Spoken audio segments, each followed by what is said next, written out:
И снова здравствуйте! И мы с вами поговорим сегодня о том, как правильно накручивать волосы на щипцы.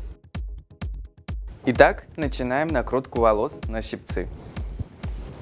Для этого мы разделяем нижние волосы под углом 45 градусов. Оставшиеся волосы убираем в зажимы. Берем прядь. Обрабатываем сверху лаком. Желательно не склеивать сильно волосы. Берем щипцы и накручиваем на щипцы нашу прядь. Выдерживаем 10-15 секунд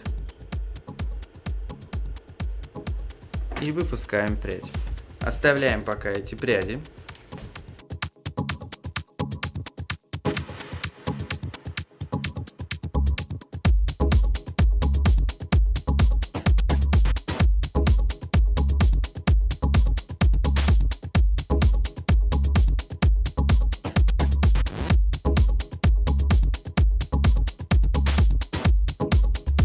После того, когда мы накрутили все волосы, наша задача сейчас расчесать их пальцами либо расческой, для того, чтобы не создавать именно какие-то букли из кудрей, а именно легкие воздушные волны.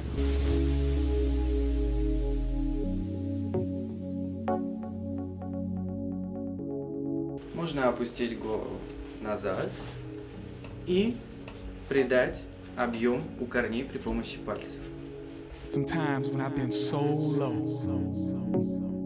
В завершение обрабатываем волосы лаком и придаем тот вид, который нам хочется. Подписывайтесь на нас и становитесь еще красивее, ведь это еще не все секреты. Секретов очень много, так что подписывайтесь и ставьте лайки.